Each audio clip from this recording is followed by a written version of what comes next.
The water is still, waiting with bated breath. It holds a promise, a silent invitation to leave the old behind. The surface reflects the sky, mirroring the vastness of the change about to occur. A young man stands at the edge, hesitant yet hopeful. He knows what awaits him, the symbolic death and rebirth. His white robe, pure and untainted, is a stark contrast to the shadows of his past, the memories that cling to him like a second skin. He breathes in courage, a deep, fortifying breath that fills his lungs and steadies his resolve. Ready to shed the heavy coat of regret he's worn for years, a burden that has weighed him down for far too long. It's time to be free. Today, he lets go of all the pain, all the mistakes, all the things he can no longer carry. The pastor's hand on his shoulder is a quiet promise of strength, a silent reassurance that he is not alone in this transformative journey. He's not just entering water. This is more than just a physical act. He's stepping into a new promise, that what was broken can be made whole, that forgiveness is real, and that a brighter future awaits. He closes his eyes, surrendering to the moment, the whispers of his old life fading as hope rises, a beacon of light in the darkness, promising a new dawn. He leans back, trusting, completely surrendering to the process, falling into the cool, cleansing water, a symbolic embrace of grace and redemption. Splash. For a moment, he's submerged. Everything fades away. Held in the arms of grace, the world above gone, all worries and anxieties silenced. It's a burial of the old self, the person he used to be. A final goodbye to the past with all its burdens and limitations.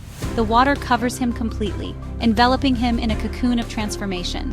A liquid tomb with no fear, only release, a sense of profound peace washing over him. He rises, gasping for new life, reborn and refreshed. Water and tears streaming down his face, a mixture of cleansing and joy. Sunlight greets him, brighter than before, as if the world itself is celebrating his new beginning. The crowd cheers, a wave of love and acceptance washing over him, a chorus of welcome, a symphony of joy celebrating the miracle of transformation. He is no longer defined by his past. Those chains are broken. But by this moment, this victory, this new identity, he steps out of the water, a changed man, clean, new, his spirit renewed, his heart open, a child of God ready to embrace his new life with hope and joy. Sarah's world was gray, her laughter silenced by sadness. Each day was a fog of despair, her words hollow, her heart heavy. The turning point came quietly. One rainy afternoon, she whispered, "God, if you're there, I can't do this anymore." That honest prayer cracked the wall around her heart. Slowly, color returned. A flower's purple, a sunset's orange and pink. She opened her Bible, finding whispers of love and companionship. The gray receded, replaced by hope. Sarah's baptism was a celebration of color, the water washing away the last of the fog. Sadness still visits, but it no longer owns her sky. Her laughter is real. Her voice now leads others out of the fog. She shares hope, a God who brings color to our grayest days. David relentlessly chased success, driven by the belief that it would ultimately bring him a sense of peace and fulfillment. He climbed the corporate ladder, always striving for the next promotion, the next big deal, the next achievement. But ironically, each achievement, each milestone reached, left him feeling emptier than before, a void growing within him despite his outward success. Ambition relentlessly drove him forward, pushing him to work harder, longer, and with ever-increasing intensity. But in his relentless pursuit of professional success, he gradually lost sight of himself, and tragically, his family drifted away along the way. The connections that truly mattered were fading. The inevitable crash came, not in a physical car accident, but in the sterile confines of his high-rise office. It was a slow, agonizing collapse, as his carefully constructed world crumbled around him, revealing the emptiness beneath. In the profound emptiness that followed, a flicker of hope emerged. He remembered a story, a parable of a lost son who finally decided to come home, seeking forgiveness and redemption. With a humble heart, he prayed, "Father, I've made a terrible mess of things. I'm ready to swallow my pride and come home."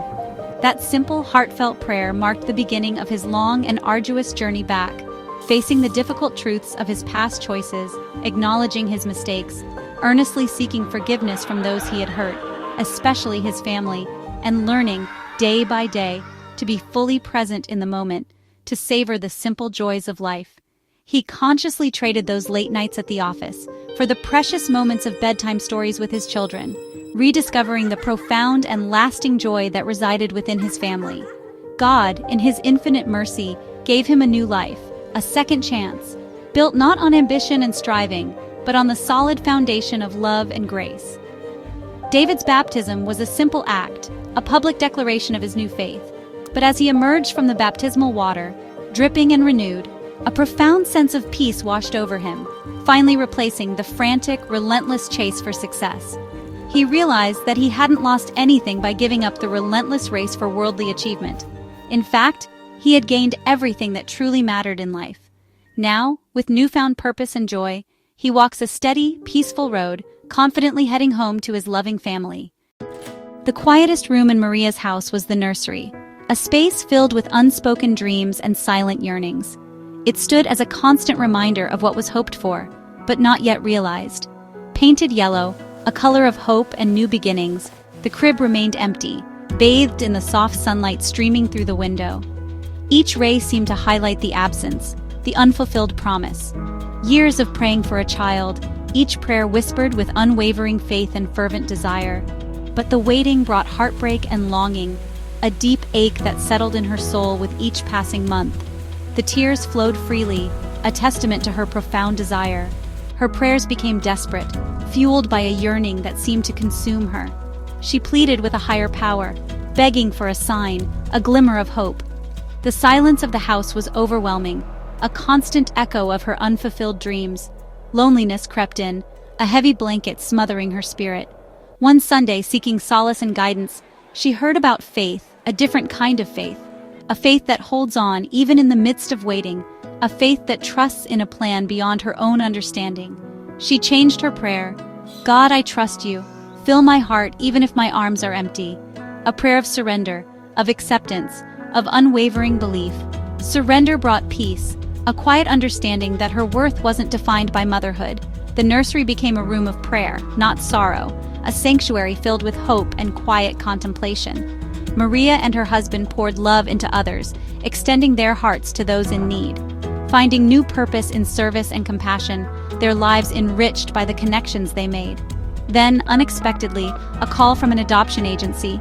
A baby girl needed a home, a loving family to call her own. The nursery filled with life and gratitude, echoing with laughter and the sweet sounds of a child's joy. God had heard her prayers all along, answering in a way she never imagined.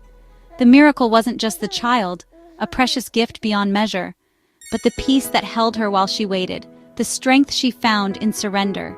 Maria's story is one of hope, a testament to the power of unwavering faith. Surrender, trusting in a plan greater than our own, an unexpected joy, a reminder that miracles can happen when we least expect them. Sometimes the answer is found in letting go, in trusting the journey, and in opening our hearts to the unexpected blessings that await. Miracles aren't always flashes of light. Sometimes they're the steady hands of doctors or the hum of hospital machines. God, the great physician, uses many instruments, faith and medicine working together. When a doctor sets a bone, it's God's design that heals. Prayer invites God's power into every treatment, every recovery. Consider a man facing illness. His church prays, his doctors innovate. Faith gives him strength, medicine aids his body. His recovery is both a medical success and a hand-in-hand miracle. God works through both prayer and science. Let's thank him for doctors, nurses, and medicine, gifts from a loving Father. Miracles come in many forms. We've seen stories of new beginnings, color returning, roads home, and empty cradles filled. These are just a few pages from God's book of miracles. Ordinary people, extraordinary God. No situation is too dark for him to rewrite.